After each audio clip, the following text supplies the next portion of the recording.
Hello ma queen, bienvenue dans ce deuxième épisode de The Aligned Queen, la reine alignée. Je suis contente de te retrouver ici. Alors si tu es ici parce que tu es une femme consciente, introspective, ambitieuse, sache que tu es au bon endroit. Ce deuxième épisode, je sais que je voulais parler vraiment de tout ce qui est en rapport avec l'action. Comment est-ce qu'il faut passer à l'action? Souvent on est ambitieuse, on a des objectifs, mais on n'arrive pas à aller au bout de nos objectifs parce qu'on a du mal soit à se lancer, soit à terminer ce qu'on commence. Et tout ça, c'est en rapport avec le fait de passer à l'action. Essayez à nouveau. Disons que vous voulez devenir musicien. Maintenant, l'ego peut avoir une idée, il peut avoir une image. Vous êtes allé dans des salles de concert et vous avez vu ces solistes sur scène recevoir des applaudissements. Et vous dites « Oh, je veux faire cela », dit l'ego. Mais vous n'avez pas vraiment l'amour de la musique, vous avez l'amour d'être un célèbre musicien. Alors, si vous commencez ensuite à apprendre, vous ne serez pas le meilleur musicien parce que l'amour n'est pas là. Et si vous réessayez, vous ne réussirez toujours pas, et vous essayez à nouveau, vous ne réussirez toujours pas, parce que toute la prémisse est fausse. Vous avez une image égoïque de vous comme le résultat final. Le résultat final de votre effort est d'être le meilleur musicien sur scène, qui est célèbre et qui est applaudi. Et vous faites « c'est moi, c'est ce que je veux être ». Mais en attendant, vous n'aimez pas la pratique. Et si vous voulez être sur scène en tant que musicien, vous devez pratiquer 5 ou 6 heures par jour. Et vous dites « d'accord, je dois juste passer par là, parce que je veux réussir à être musicien. » Et quoi que ce puisse être, vous pratiquez. Et puis, vous êtes stressé, et cela ne vous fait pas du bien. Mais s'il y a un amour pour le faire, alors l'échec ne vous dit pas nécessairement que vous devriez faire autre chose. Ainsi, et quoi que vous essayiez de faire, le facteur vital est que vous aimiez le faire et que vous n'ayez pas seulement une projection mentale de l'endroit où vous voulez aller, qui est souvent une image égoïste de vous-même là-bas. Observez, choisissez des choses à essayer, que vous aimez vraiment faire, sans vous concentrer excessivement sur le résultat final, le soi-disant succès à la fin de tout ce que vous faites. Autrement dit, le succès est d'être aligné avec ce que vous faites. Donc, si vous pratiquez la musique, vous réussissez tout le temps. Tu as le talent, les idées, tu as même parfois le plan, et pourtant tu n'as pas bougé. C'est quelque chose que j'ai connu moi-même et sur lequel j'ai dû me pencher très très sérieusement parce que je ne voulais plus jamais perdre mon temps, passer à côté de mon potentiel. Alors très certainement dans le passé tu as cru que tu étais paresseuse ou que tu manques de discipline, ça c'est ce qu'on retrouve la plupart du temps sur les réseaux sociaux. Mais je veux que tu saches ma queen que ce n'est pas que tu manques de potentiel, c'est quelque chose de beaucoup plus profond et c'est ce que je veux décortiquer dans cette vidéo. On se dit à tout de suite.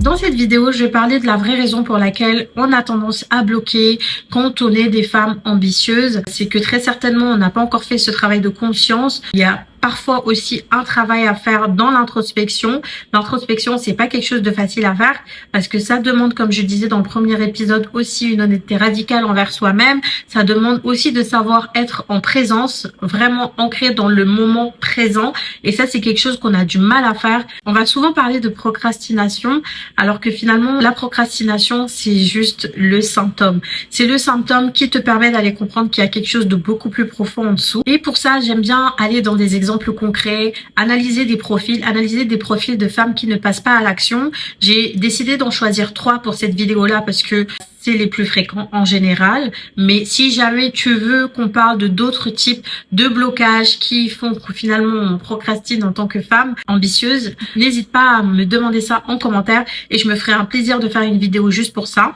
Donc, on va juste analyser ces profils-là parce que quand tu sais où se trouve ton blocage, c'est beaucoup plus facile à les régler finalement parce qu'on va aller dans le cœur du sujet. Et surtout, je vais te montrer ce que tout cela a à voir avec l'identité d'une femme alignée. Alors, comme je disais tantôt, la plupart du temps, quand tu ne passes pas à l'action, on va te dire que tu manques de discipline ou que tu n'es pas assez motivé ou que tu dois tout simplement plus te forcer, faire plus d'efforts. Tu fais pas assez d'efforts, ok ? Tu n'en veux pas assez. Et souvent, on retrouve ça aussi beaucoup quand c'est la nouvelle année, qu'on a des nouvelles résolutions. Tu as vu plein de vidéos, en rapport avec la motivation.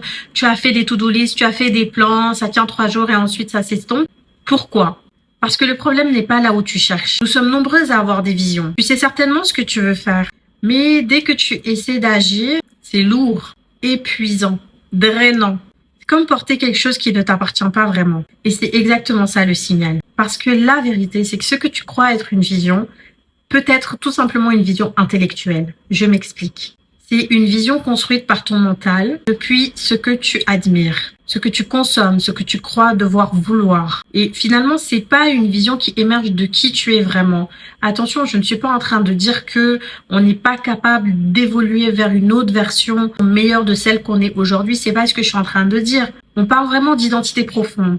Tu sais, quand on parle de potentiel, c'est que quelque part, tu as cette capacité d'incarner quelque chose de plus grand que ta réalité aujourd'hui.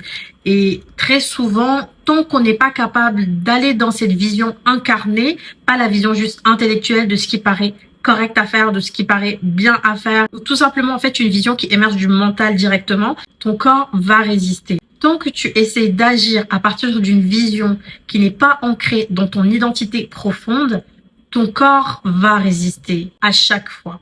Ton énergie ne va pas suivre. Chaque pas demande 10 fois plus d'efforts que ça ne devrait.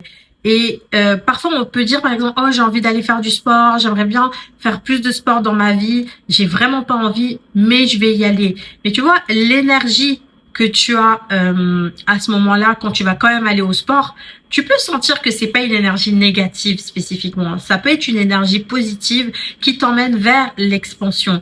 Donc, quelque part, il est très très important en fait finalement d'apprendre à s'écouter de telle sorte qu'on est capable de différencier qu'est-ce qui nous coûte énergétiquement de ce qui nous rend dans une position expansive énergétiquement. Et à partir du moment où cette énergie est tellement trop lourde, nous empêche finalement d'aller vers nos objectifs, c'est littéralement ton système interne qui te dit retourne te connaître d'abord parce que tant que tu l'as pas fait, moi j'ai enregistré des choses somatiquement dans le corps qui vont faire qu'en fait je ne vais pas bouger, il y aura pas de mouvement, je ne vais rien faire.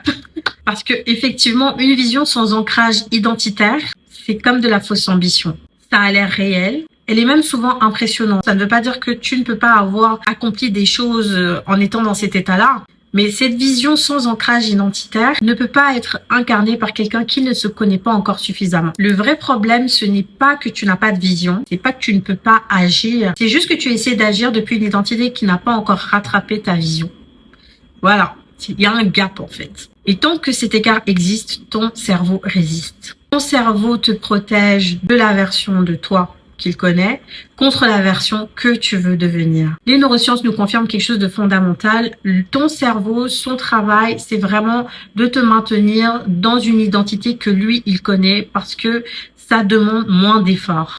C'est avant tout un organe de cohérence. Son travail numéro 1, c'est de te maintenir dans une image stable de qui tu es.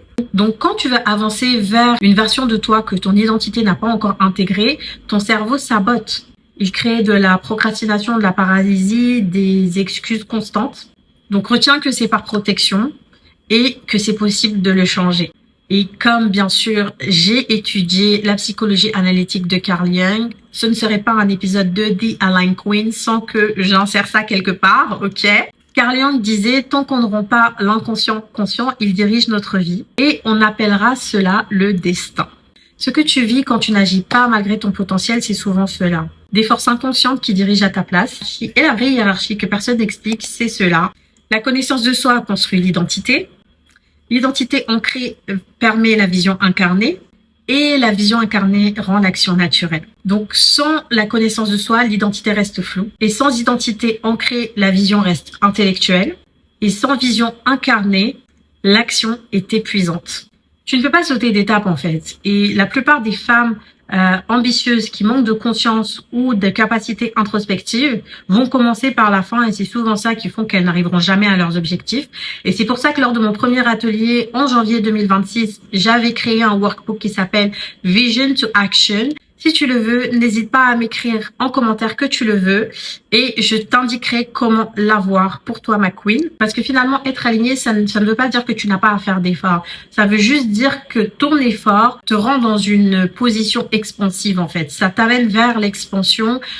Tu es contente de faire ce que tu fais, même si parfois tu peux être un petit peu paresseuse ou autre. Ça ne te draine pas, en fait, énergétiquement de faire ce que tu es en train de faire. Parmi les blocages, j'avais décidé, comme je te disais, d'en décortiquer 3. Et remarque quelque chose d'important en m'écoutant analyser ces 3 profils. Parce que ces 3 femmes ont toute une vision. Elles savent ce qu'elles veulent, mais leur identité n'a pas encore attrapé cette vision. C'est comme si elles savaient ce qu'elles veulent au 3e niveau, mais elles savent pas ce qu'elles veulent au 2e niveau et au 1er niveau, encore plus profondément. Et c'est pour ça que ça demande vraiment d'être dans une démarche de connaissance de soi pour aller découvrir ces niveaux internes, ces niveaux plus profonds de ce que tu veux réellement afin de pouvoir l'ancrer dans ta vision et l'incarner. Donc je disais que leur identité n'a pas encore attrapé leur vision. Et c'est précisément cet écart qui crée le blocage. Et chacune à sa façon. Par exemple, la perfectionniste. Elle est brillante, sérieuse, rigoureuse, presque toujours parfaite. Presque. Toujours. Presque. Elle peaufine encore, améliore encore et encore. Elle attend que ça soit parfait. Et ce qu'elle ne réalise pas, c'est que son perfectionnisme n'est pas un standard élevé. D'ailleurs, moi, quand j'étais plus jeune, mon père me disait qu'en entretien, si on me demandait de dire c'est quoi mon défaut, qu'il fallait dire que c'était le perfectionnisme, parce que le perfectionnisme, c'était une bonne qualité. Ça n'a jamais été une bonne qualité, c'est juste tout simplement un défaut. Ça ne sert à rien d'essayer d'arrondir les angles, parce que si vraiment tu es perfectionniste, tu fais de la stratégie d'évitement. Tant que le rapport n'est pas terminé, personne ne peut encore te dire que t'as pas été rigoureuse là-dessus. On peut pas te juger. Tant que tu n'as pas lancé ce projet, il ne peut pas échouer. Donc, le blocage est avant l'action. Elle a construit toute son identité sur l'excellence perçue par les autres. Être vue comme compétente, sérieuse, irréprochable. Donc, si elle publie quelque chose d'imparfait, c'est son identité entière qui s'effondre. Et sa croyance inconsciente, c'est que je vaux ce que je produis.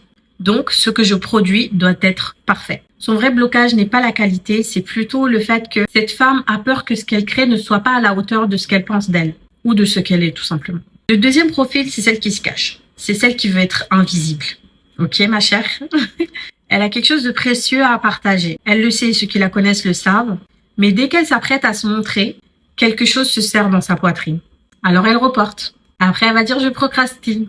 Elle trouve des raisons, toutes sortes, et elle attend le bon moment. Et souvent, ces femmes-là pensent qu'elles sont timides ou que c'est des femmes de l'ombre. Moi, j'aimais bien m'appeler la femme de l'ombre avant. Je trouvais même une façon de glorifier le fait que c'était mieux de ne pas être vue et d'agir dans l'ombre parce que c'est plus noble, etc., etc.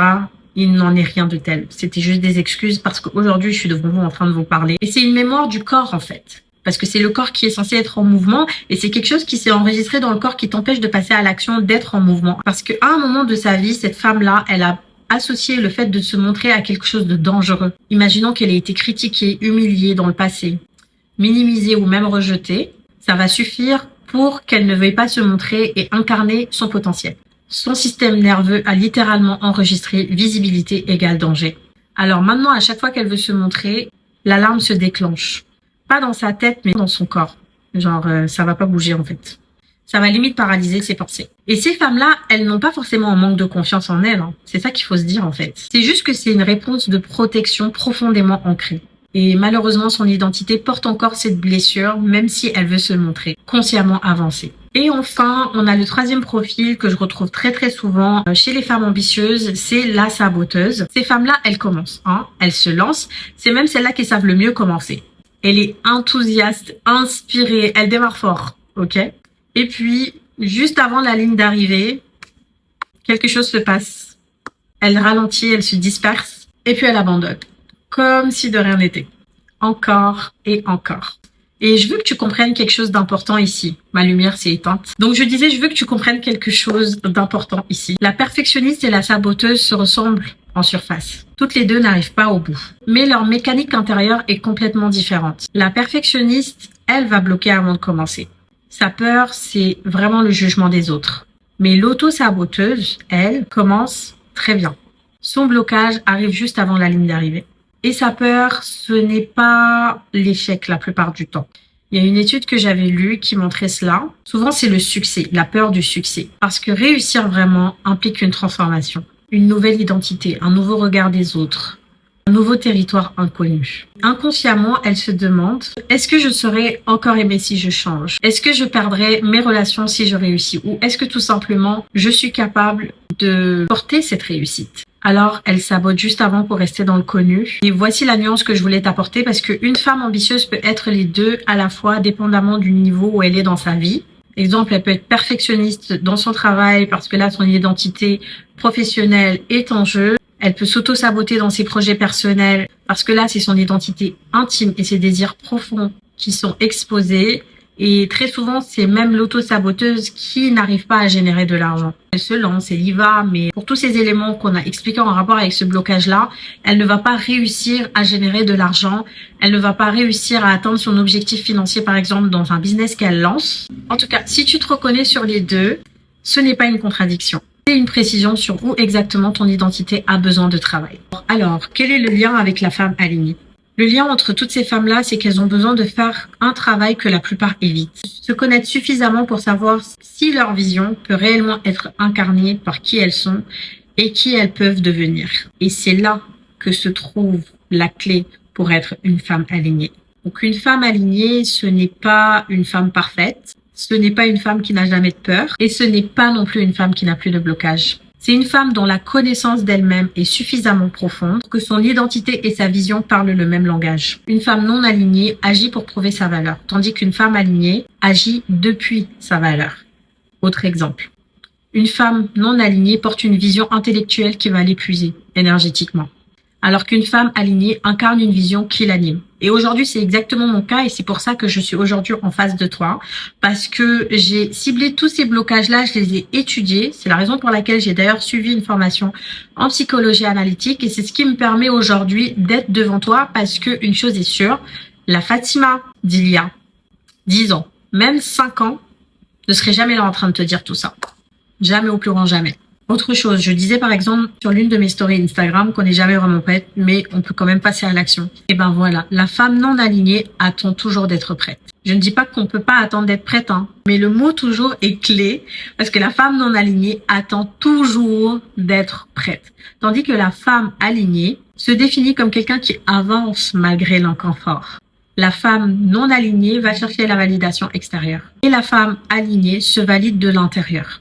Elle est dans sa souveraineté intérieure. Donc finalement, la différence, ce n'est pas ce qu'elles font, c'est dans qui elles sont quand elles le font, depuis qui elles sont quand elles font l'action.